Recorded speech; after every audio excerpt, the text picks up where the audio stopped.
Hope and Shadows, Chapter 14, A New Teacher, by Stephen Little. My Little Pony and all associated characters are copyright by Hasbro. Most of the rest of that day was devoted to moving the royal family into the new, or rather newly rebuilt palace. Celestia moved back into her old room, as did Luna with Twilight. Dawn and Dusk got their own rooms on the lower floor. Celestia insisted that Kirin stay in the room directly to the right of hers, and after a certain amount of hesitation on his part, he agreed. Even with the new ponies moving in, there was still room for a good number of guests to stay if need be. The entirety of the old palace could house all of Ponyville if needed, though the royal family fervently hoped that would never be necessary. Celestia had to leave to address some issues with the court. While she was gone, Kirin spent most of his time in the library. He had helped Twilight and Luna to move much of their personal collection into the palace to fill the many empty shelves. Luna and Celestia had promised Twilight that when they had a chance, many of the books from the royal library in Canterlot would be moved to the new palace. While arranging the furniture in their room, Luna flopped down on the bed, exhausted. "Tired?" Twilight asked as she collapsed beside her, allowing the plush mattress to cradle her in its soft embrace. "Just a bit," she said with a sigh. "Today's activities have been exhausting.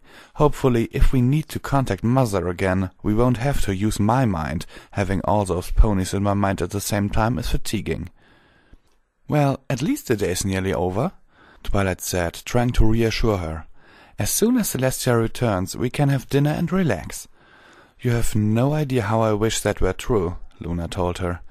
"We still have to arrange for supplies to be brought to the palace, and still haven't broken the news to Commander Stormwing that I'm asking Applebloom to pick out the guards that will be stationed here, and that's all on top of—" Twilight put a hoof on her wife's mouth. That quieted her. "All that can wait until tomorrow," she said, getting to her hoofs. Twilight nudged Luna in the side with her nose.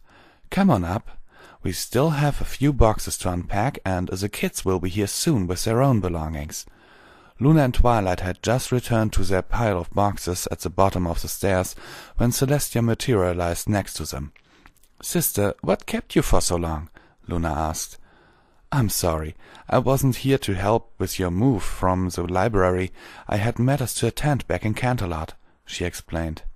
"Is everything okay?" Twilight asked, concerned. "Exceptionally," Celestia remarked. "I have informed the court of the restored castle and that we shall be making it our home from this day forward." "How'd they take the news?" Luna asked. "Not well, which made it all the more enjoyable," the Alabaster Princess said with a smirk. "In no uncertain terms, I made it clear that the old palace was our home now, and not a place of business. Unless there is a matter of grave concern, we are not to be disturbed. I assured them that each and every day Luna or myself would attend to court in Canterlot, so the nobility and heads of state need not to worry. The day-to-day affairs of the country would not be interrupted." "Did you inform the castle staff as well? I do hope the move won't disturb their lives too much," Luna said. "I did, and I was quite taken aback by how overjoyed many of them were to get away from the hustle and bustle of Canterlot. Even Chef Skoldsberg remarked how excited he was to arrange a kitchen the way he wanted instead of taking over from his predecessor. He also wanted me to let you know how much he missed your late-night raids on the kitchen." "Luna, you didn't," Twilight remarked. "Night court could be quite trying at times, and I needed to refresh myself with the occasional treat. I see nothing wrong with it," she said in her defense. "The last time you refreshed yourself with an entire double-layer chocolate and custard cake," Celestia accused. Twilight couldn't help but laugh at her wife's past antics. "I always knew Dawn got her love of sweets from you." Dinner that evening was plain but wholesome. Chef Skoldsberg and his staff would not arrive till early the next morning, so until then they were on their own. Twilight would not let Princess Celestia near the kitchens. Her past attempts at cooking had been less than exemplary. After their meal, each of the ponies went to bed early, wanting to give themselves plenty of time the next day to get ready for the wedding. Hours after going to bed, Kirin was still up, pacing in his room. Trying to wear himself out, he stopped mid-pace, hearing an odd noise coming from the hall outside his door. Walking over to the door, he poked his head out into the hall. His ears swiveled around, trying to find the source when he pinpointed it. He stepped out into the hall and found the noise was coming from Celestia's room. He stood there for a moment and was about to knock on the door when a dark purple hoof stopped him. Interrupting at this point would not be the best idea. "Princess Luna, I didn't mean to intrude on anything, it's just I heard—" "Crying, yes," Luna sighed. "She's been doing a lot of that this evening. I've caught her several times when she thought no pony was looking." "Is she hurt? It's not because of me, I hope," Kiran said. "Yes, I'm afraid it is because of you, but not in the way you think." Luna motioned for him to follow her. "Come, let's talk in the unused room down the hall." They walked over to the room and closed the door behind them. Luna motioned for him to sit on the couch against the wall, while she laid on the chaise lounge on the other side of a small table from him. Luna could see the worried and conflicted look on the crossbreed's face, and sat patiently for him to say whatever it was that weighed heavily on his mind. "Perchance this wasn't such a good idea. I didn't know my presence would cause the princess grief. Perhaps it would be for the best if I took my leave from this castle." He spoke aloud. "Kiran, I don't ever want to hear you say that again, especially not in front of my sister," she said sternly. "I'm sorry, Your Majesty. I meant no offense. I simply did not desire to cause any further harm to your family," he apologized. "No, I should be the one who should be sorry. I did not mean to snap at you like that," she said with a sigh. "Kiran, there's something you should know, something my mother left out when she showed you your past. Locking you away in stone was possibly the hardest thing Tia had to do. Mother's window made it look like she tricked you, and while it didn't bother me so much, it absolutely devastated my sister." "You didn't care, Majesty?" Kiran asked. "Let me rephrase that. I cared in so much that it hurt my sister, and I didn't want to cause her pain, but locking you away did cause her such pain. Celestia was emotionally destroyed. She took your statue to her chambers and locked herself away in days at a time. It fell upon me to deal with the country's operation and raise and lower the sun and moon. I did all the work, and she got all the credit.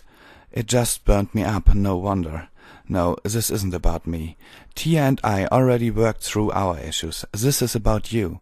Suffice to say, I was gone for a while."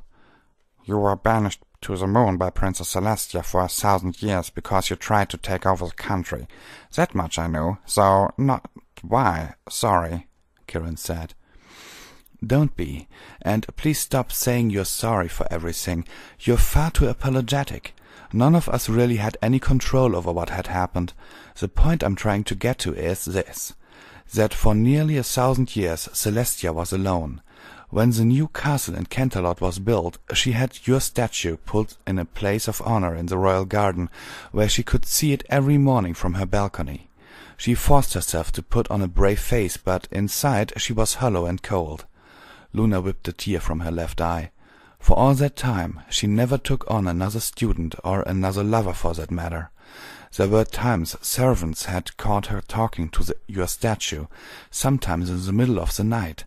Celestia wasn't living. She was going through the motions of the benefits of the country. Then came Twilight Sparkle. Twilight was the first student Celestia had taken under her wing since you. I asked her once, apart from her magic, what made Twilight stick out amongst all the other unicorns at her school." "What did she say?" Kiran asked. "Celestia just smiled and told me that Twilight reminded her of both you and me. It was Twilight that freed me from Nightmare Moon, and she also defeated you at your own game, or rather discord." "If you were gone, how did you know this?" he asked. "Twilight told me. When she was just a filly, she happened across Tia's diary. Twilight being the inquisitive young mare that she was, she couldn't help but read it. From what she told me, Celestia was quite graphic in her description of your meetings. Poor thing got more of an education than she bargained for, but she told me that it also talked about how she felt after you were gone. I can only imagine that kind of sorrow and regret, But then Discord returned, having learned nothing from his imprisonment. Twilight stopped his attempt to take over again, and we thought she had sealed you back in your prison. Years later, Discord would return again, a bit more humble this time, to warn us of impending danger. What kind of danger? That's not really the point, and besides, Twilight could explain that part better than I. The important thing is that the knowledge that you were back and that you had started to mend your ways gave Tia new hope, but also dragged up those feelings of sorrow. For my part, I admit, I hated Discord even more for hurting Tia again, but Celestia reminded me of all the good times we had with you. Good for her, maybe. Sorry? He said, confused. You and Tia were always pulling pranks on me or the guards, but mostly me. I was your two's favorite target. One time Celestia distracted me while you replaced my favorite breakfast with a bowl of steamed alfalfa. I hate alfalfa. Kiran tried to control his laughing. Terribly sorry, Princess. That, she shouted, pointing at him. That right there is what made it hard to do what Tia thought was necessary. She hoped that below all the hatred, the pain, and the thirst for revenge, the old Kiran still existed. But today she knows she cannot entertain such romantic illusions. The Kiran that you were and the Kiran that you are, she knows they are two different individuals, but that doesn't keep her from loving you any less. To her it doesn't matter. She looks at you and all she sees is a magnificent Kiran she fell in love with. Princess, please, you're making me blush, he said, trying to hide his face behind a claw. I will say so. You seem to be a little more open about your feelings, Luna commented with a smile. Kiran, in all of the confusion, I'm afraid that we neglected to ask how you feel about all of this. I don't really know. I woke up this morning pretty sure who I was. I didn't know why I was in the palace. I figured I drank a little too much at the concert. And now I'm told that not only have I been knocking hooves with Princess Celestia, but I'm also this monster Discord with a mishap and twisted body. If that's true, then why do I look like the ways I always have? It's an illusion, a glamour. It looks and feels real, but it's not. You cast it on yourself as part of a deal you made with Dinky Hooves, when you swapped her leg for her mare friends. Yes, how are they by the... Kiran's expression went blank. Are you all right, Kiran? What is it? I remembered that. Just then, the whole process, even how I did it, my conversation with Dinky and Bit Macintosh. It's all there, he said triumphantly. That's wonderful, Kiran. It seems that little trip down memory lane with my mother is doing some good. Your memory already seems to be returning. I'm certainly the more emotionally powerful memories will be the first to return, the others with time, hopefully. Luna noticed the crestfallen look on his face. What's the matter? I also remember the argument I had with the princess. I promised her, back when I escaped from the stone prison, I promised her I would never use that spell again. It seems Discord wasn't able to completely wipe my sister from your memory. Do you remember what else happened? I yelled at her. I accused her for breaking her promises. If I close my eyes, I can still see her face. I heard her. I can see the tears in her eyes, threatening to fall. Kiran paused, starting to cry himself. I don't want this. I don't want to be a monster again. He did it on purpose. He said those words to hurt her on purpose. I don't want to be like that, he sobbed. Luna walked over to the depressed creature and wrapped her hoofs around him, hugging him tightly. Then don't. Seeing how his memory pains you proves that you are not Discord. But that does bring up another question. How exactly do you feel about my sister? I don't know, Kiran said, trying to dry his tears.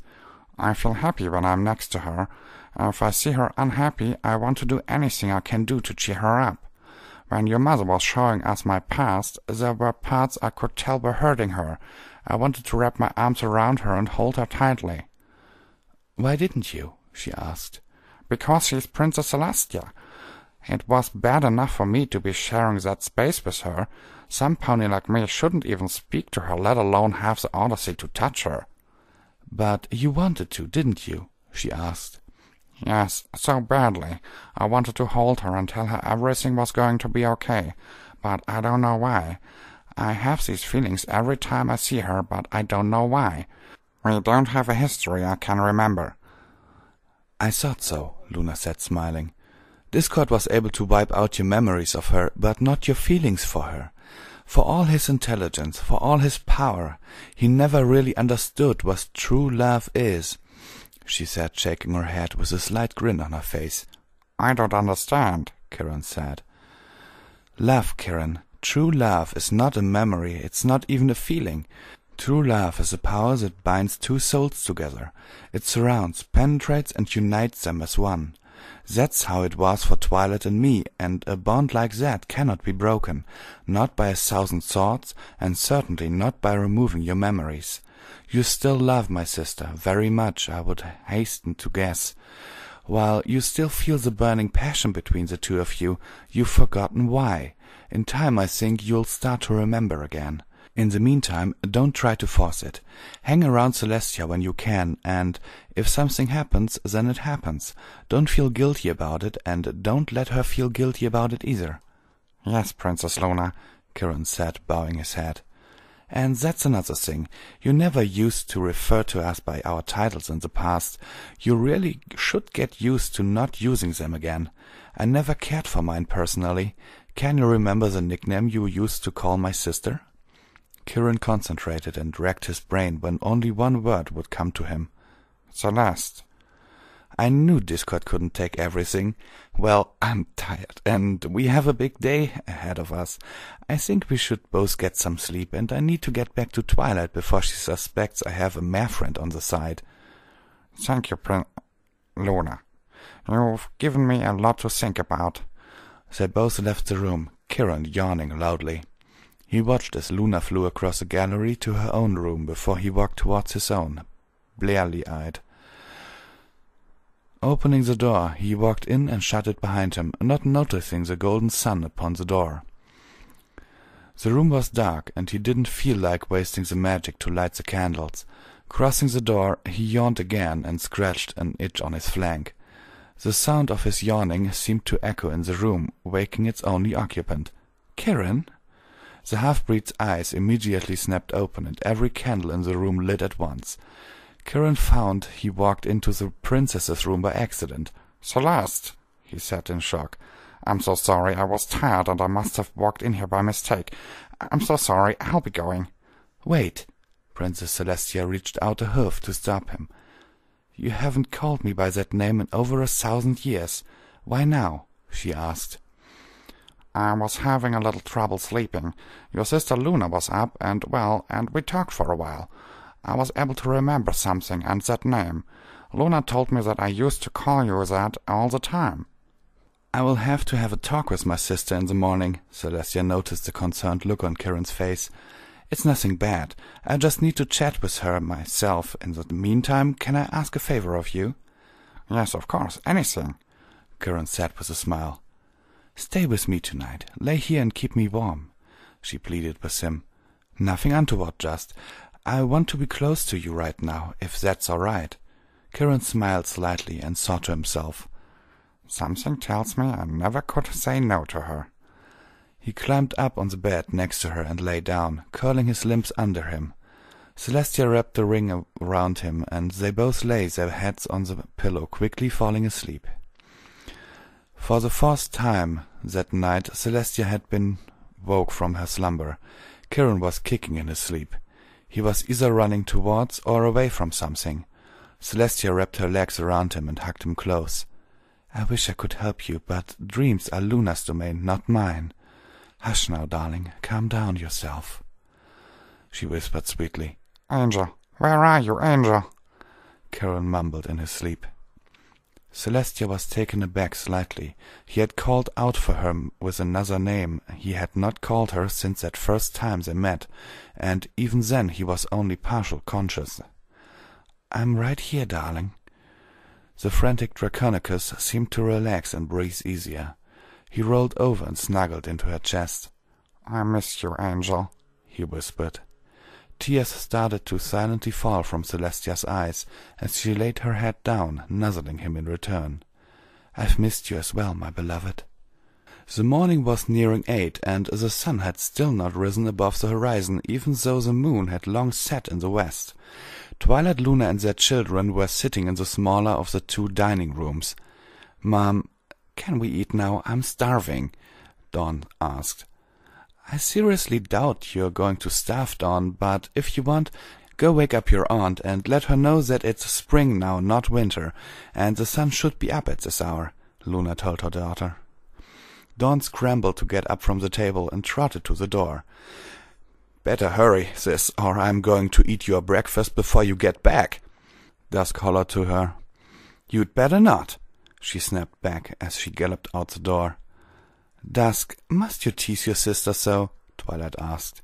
"Sorry, Mother," he said. Dawn slowed from a gallop to a trot as she approached the door to her Aunt Celestia's room. Tapping the door lightly with a hoof, she waited for an answer, but none came. Opening the door slowly, she peeked in and noticed that the room was still wrapped in blackness of the night. Concentrating hard, Dawn managed to lit a quarter of the lamps in the chamber, basking it in a soft light. "Aunt Celestia, Mom says you need to get up and raise the sun before the pony thinks she's tried to usurp your throne again." Celestia raised her head from the pillow and saw her niece staring at her and Kiran from the doorway. "Dawn, please do me a favor of raising the sun for me this morning, and tell your mothers that I'll be down in a short while." Dawn simply nodded her acknowledgment and slowly pulled her head out of the room, her jaw still hanging open. Shortly after she closed the door, she could be heard galloping down the hall. "Mom!" "Dawn, this is just what I need this morning," she said under her breath. Within a short span of time, both Luna and Twilight had teleported into the room. "Sister, I'm surprised at you. He had most of his memory erased yesterday, and you've already gotten him into your bed," Luna said. "It's not what it looks like, and please keep your voices down. The poor thing has been tossing and turning all night," Celestia said, smiling down at him. She looked back up at her sister and Twilight. "He came in here last night by mistake, and I asked him to stay with me." Twilight had a disappointed look on her face. "So you slept with him?" "Don't look at me like that, Twilight. Yes, we slept together, and that is all we did. Sleep. I asked if he would stay with me. I couldn't help it. I know you read my diary when you lived with me in Canterlot, Twilight. You know how long I've waited for him." "I know, Celestia. That's why I couldn't turn him back to stone when he came back. But this, I don't know. I won't pretend to know anything about memory. I never studied much on the inner workings of the brain past the use of magic. I think it's best if we let the memories come back on their own instead of forcing it."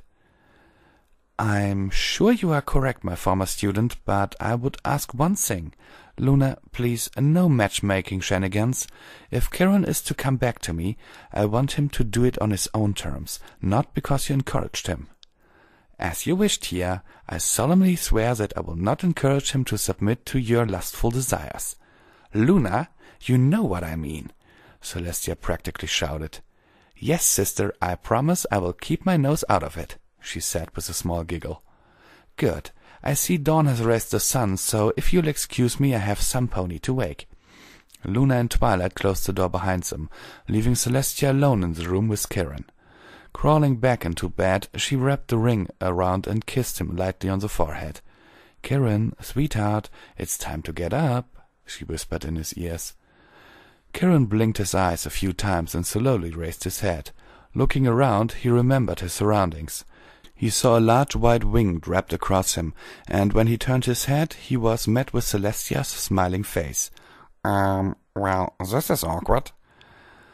"Well, we could start by saying good morning," she said, kissing his nose, "and see where it goes from there." Kiran blushed, then quickly got up from the bed, tripping over his own feet as he stumbled towards the door. "I'm sorry, I can't do this. It was wrong for me to stay here last night." "It's okay, Kiran," she said. "No, it's not okay. I know what you're trying to do, and any other time I'd be flattered, possibly even willing to give in and let it happen, but last night while I slept, I had a dream, a moment of clarity," he told her. "I'm not your Kiran, but neither am I Discord." "Kiran, you don't know what you're saying," Celestia said. That's just it. For the first time since I was told my memories had been stolen from me, I finally do understand. My name is Kieran only because I know no other. What memories I do have I can't trust because some demented sociopath decided to play Mary Hop with our brain. Look at you, and I know in my heart that I love you, but I don't know why. Kieran could see the hurt and the pain welling up inside her.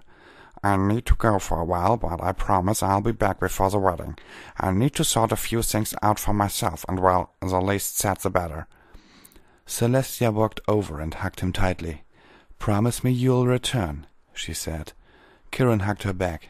"I promise I will return." Kieran walked into the dining room to find the others having just finished their meal. "Good morning." "Good morning, Kieran. Did you sleep well?" Luna asked, having just finished reading a scroll from Spike. "Well, yes and no. I actually need to talk to Twilight for a moment. It sort of concerns her." A strange look passed between Twilight and her wife. "Sure, let's go out to the terrace," Twilight said.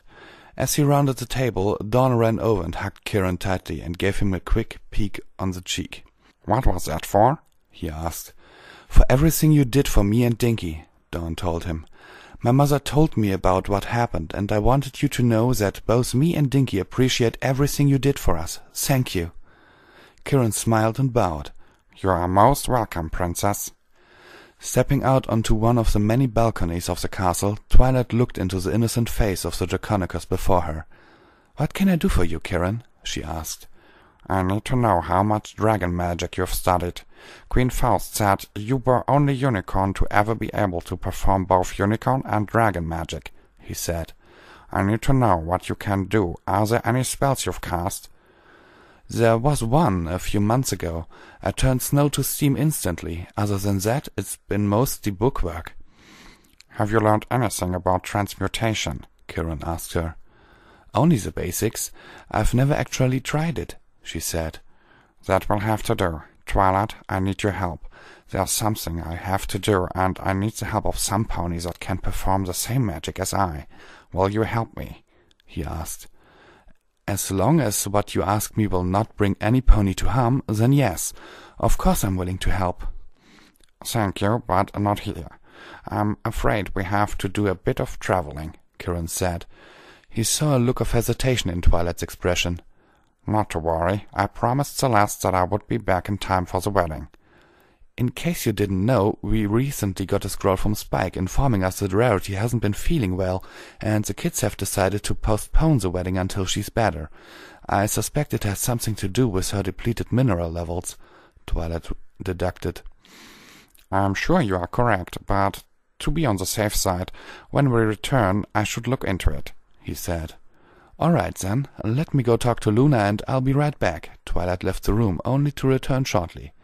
"I'm ready to go. Luna will cover for us till we get back. Where are we going anyway?" "Dragon Country," he said with a smile. Kieran dragged her left foreleg, and they both vanished from the kitchen. Luna walked into her sister's room. She could hear her crying from the hall, and had a fairly good idea why. "Dear, are you all right? He's never coming back, is he?" she asked through her tears. "He'd better. He took Twilight with him." "That's not what I mean, Luna. Kieran, he's never going to be the same Kieran I fell in love with." Luna sat next to her sister on her large round bed.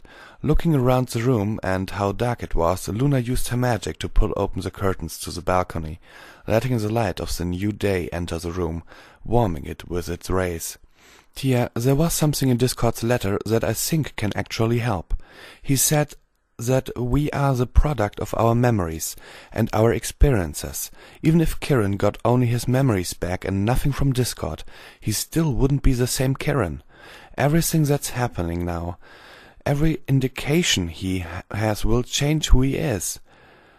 It doesn't mean he's not the same Kieran you fell in love with. He just has different memories that add to who he really is." "When did you get so smart about this sort of thing?" Celestia asked her, wiping her tears from her face. Luna smiled. "Since I married Twilight. Every day she makes me happy to be alive, and I know that in time Kieran will make you just as happy all over again. Just take it slow. I know you've been waiting for so long, and the temptation to take what you remember as yours is powerful, but in your instance you really should take it slow. Let him come to you." A small smile crossed her face as she brushed some of the mane out of her sister's face and wiped a stray tear from her cheek. "Let him come claim you, and I mean that in every sense of the word." Celestia smiled. "Hey, who's the big sister here? I'm the one that's supposed to counsel and comfort you." "You've been doing it for a long time. It's my turn now." Luna hugged her sister tightly. "It'll be okay. You'll see." Twilight and Kiran appeared on a ledge high in the mountains. "Welcome to Dragon Country," he shouted with false enthusiasm. "Time for your first lesson in transmutation. It's cold up here, and you'll need a coat for something to stay warm." "What do I need to do?" "The first thing is to understand is that all things are made up of energy. You, me, that rock behind you, even the air. Different combinations of positive and negative energies make up the matter of the world around us. Let me show you." Kiran picked up a rock. "All right, now watch closely. Watch what I do and try to follow it with your own magic. I don't want to attempt this yet, just observe." "Okay," she said. Kiran's left horn started to glow, and a dark circle of runes appeared beneath him. Twilight watched as the rock fell apart into dust. Twilight watched as that dust broke down further and further until a bolt of energy left the material and struck the ground. "What was that?" she asked, surprised. When you break an item down, so its mostly basic form, you release the energy from it. The key is to hold on to that energy so you can use it to reconstruct it into whatever you want. It is very important to remember, however, that you cannot recreate something out of nothing. What you make will only have the same mass as what you took apart. So if you want to recreate something 10 kilograms in mass, you have to provide 10 kilograms of matter. Do you understand? "I think so. Let me try it on that rock over there," she said, eager to be learning a new form of magic. "Wait," he said. "First things first, calm down. I can tell this is exciting for you, but you need to concentrate hard and stay focused on what you are doing. You can't let stray thoughts or ideas creep in." Twilight nodded. Kiran picked up the rock the purple alicorn had targeted and placed it on a hunk of bark. "This will help to recognize the difference in materials. Take apart the rock, but not the wood. Try to hold onto the energy, but if you feel it starting to slip, try to direct it at the ground, where it can dissipate harmlessly. The rock doesn't want to break apart. You have to force it. Exert your will over the matter in front of you." Twilight closed her eyes and focused on the rock. Her horn began to glow as the same runic circle appeared beneath her. Unlike Kiran's, her circle was lavender in color. She focused on the rock and found resistance. The rock did not want to break apart. Twilight tried to force it to do her bidding as Kiran instructed, but the harder she tried, the more force she found pushing back. Twilight tried the opposite approach and eased back, applying less and less pressure. She brushed the rock gently with her mind, and the object disintegrated into a fine powder. It seemed to her the lightest touch was the best to go. She brushed the powder, but nothing happened. Thinking for a moment, she had an idea. In her mind, she lightly blew against the material, and it fell even further apart, releasing the energy from the rock. Twilight encircled the energy with her magic, forming it into a ball.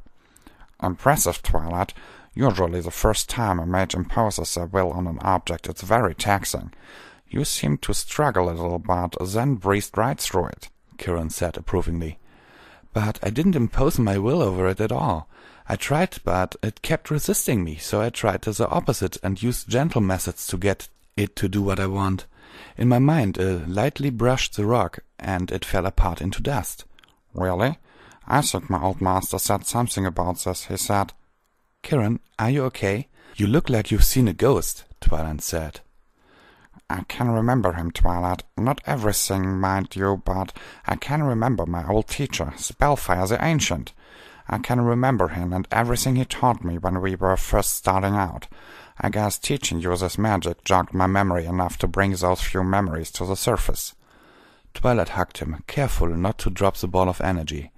I'm so happy I could help you remember something that was such a big part of your life, she said, smiling.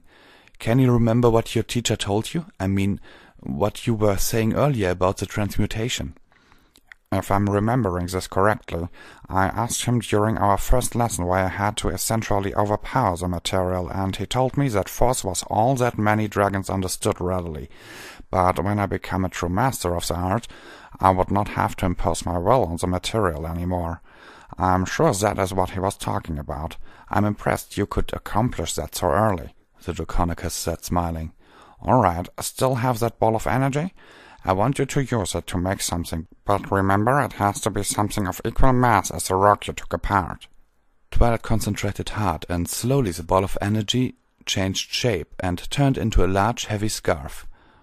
Sorry, the ball of energy wasn't enough, so I took some of the ground as well. I hope that's okay. That's more than okay, Twilight. That's amazing. It took me a long time before I could use the energy from two different materials to form a single object. I can see it's going to be a learning experience training you. Kirin was quite pleased with his student. If you're ready, we should get going before it gets too late. Twilight nodded, and they vanished again to reappear on another, much larger edge. Where are we now? She asked. This is the home of Lord Silverclaw and his brother Rubywing. They've had my original right leg and tail for over 1,000 years. I think they've been punished enough for killing my parents. I'm here to take back what's mine and return them their own body parts. The parts themselves were horribly burned and broken, so they will need some considerable healing. That's what I need you for. No matter how many spells I mastered, simple healing spells always escape me. Perhaps we could teach each other, Twilight suggested. I'd like that, he said. Well, let's get this over with. I'm sure they are not going to be happy to see me. Kirin and Twilight cautiously walked into the cave. I think they know we are here. You would be correct, Alicorn, Rubywing said as he ambled out of the shadows. Greetings. How's your brother doing? Leg paining him much? Kirin asked mockingly. Not as much as it used to, but what do you care? Lord Silverclaw said as he joined his brother. What do you want, half-breed? Have you come to torment us further?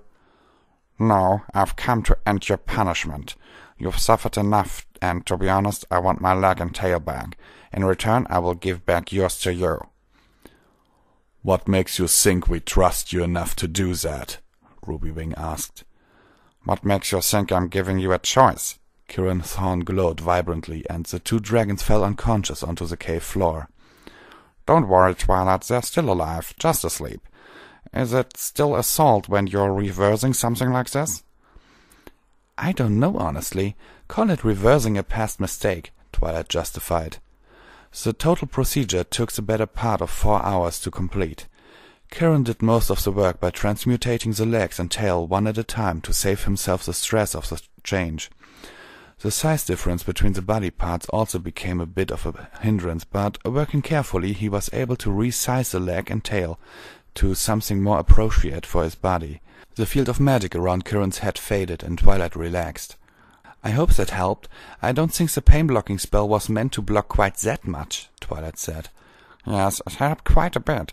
It still hurt, but it was bearable.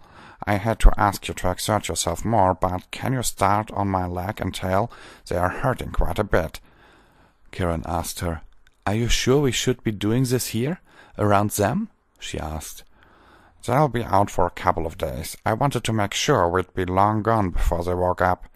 Twilight sat at his side as he lay down, stretching out the injured limbs. Since the birth of her 2 children, Twilight had become quite adept at healing spells. The damage to Kirin's limbs was quite extensive, but Twilight found patches here and there of healthy, undamaged skin and hair. She concentrated her magic there, forcing the patches to grow and spread out, obliterating the old scar tissue as the good skin spread. The tail was actually in much better shape and took less time to repair. There, Kirin. I've done the best I can. Some pony with better skills than I will have to take care of the bones and joints. They will hurt, and for that I'm sorry. No, it's quite all right, Twilight. I'm grateful for all you've done, and I almost hesitate to ask more, he said reluctantly. There's more? She asked. Yes, I was shown that what kind of monster Discord was. It's been my plan to rid myself of Discord's form. My back end is almost back to what it used to be, and for that I thank you. I'm going to need your help to finish the process. I don't know if this is something I can do, Kiran. I just learned how to transmutate a rock. I don't think I could do a whole limbs, she argued. I'm not asking you to.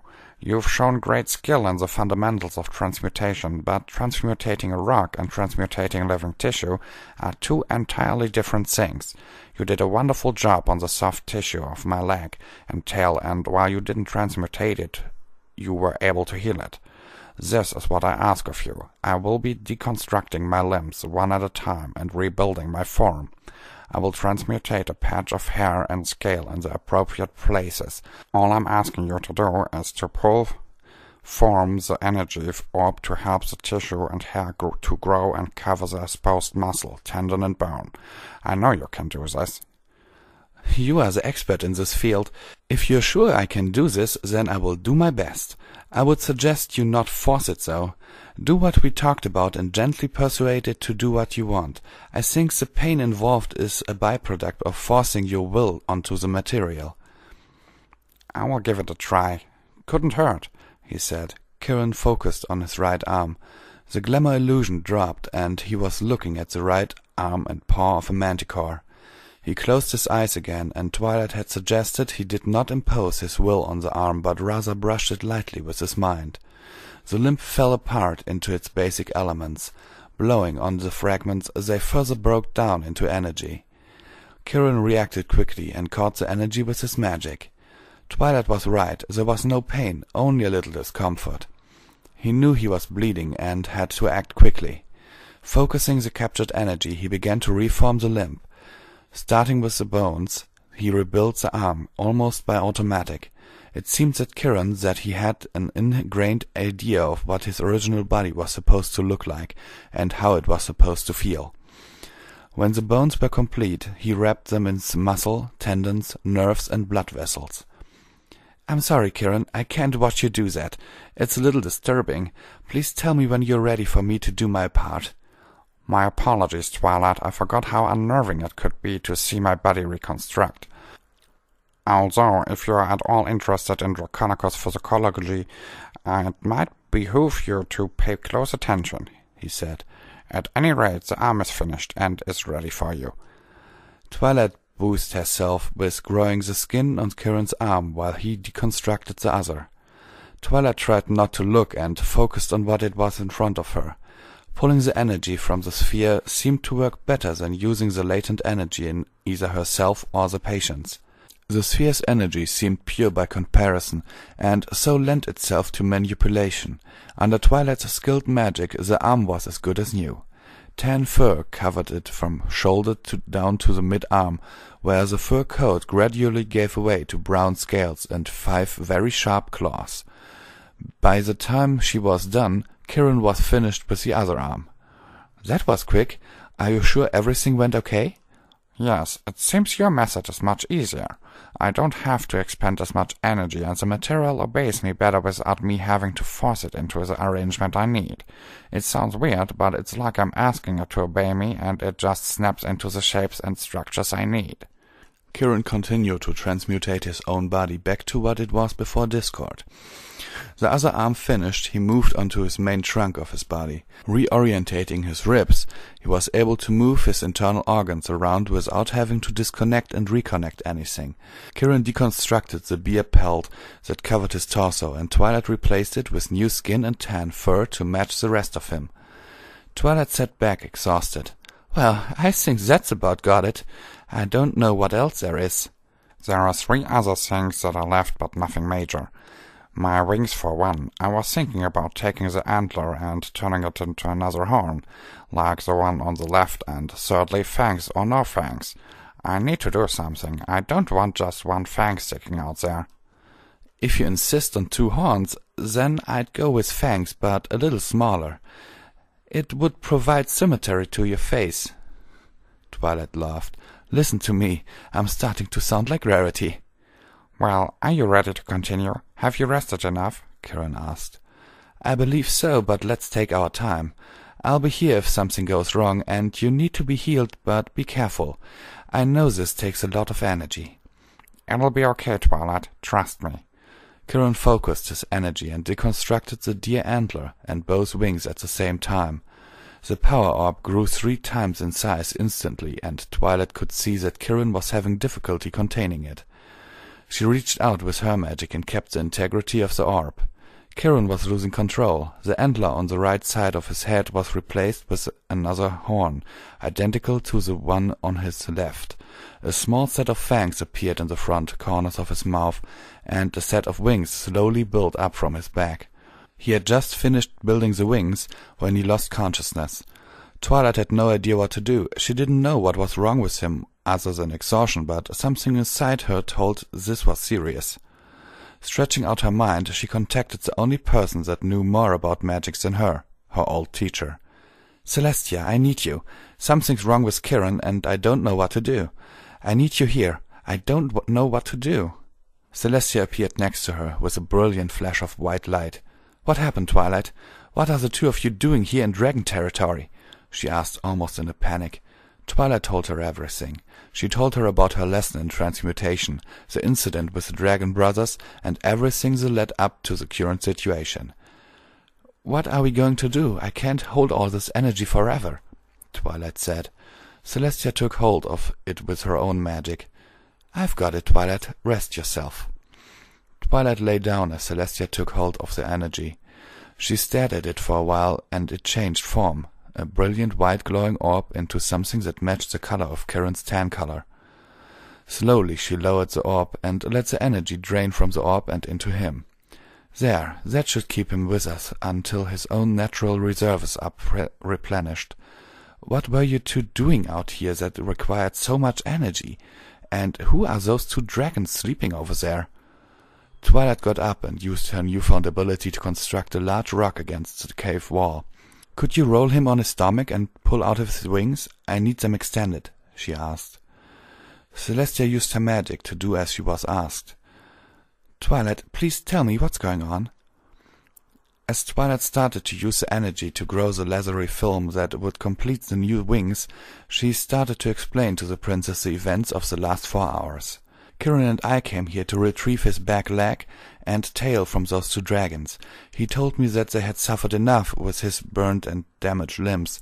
He brought me along as a sort of backup, I suppose. He showed me how to deconstruct and reconstruct matter. The scarf I'm wearing used to be a bunch of rocks. Can you believe it? She said, a little excited. He told me he wouldn't use that spell again, Celestia said, upset. He lied again. She finished with one wing and started on the other. I wouldn't say lie. I think this was meant to be a surprise for you. Celestia immediately regretted her words.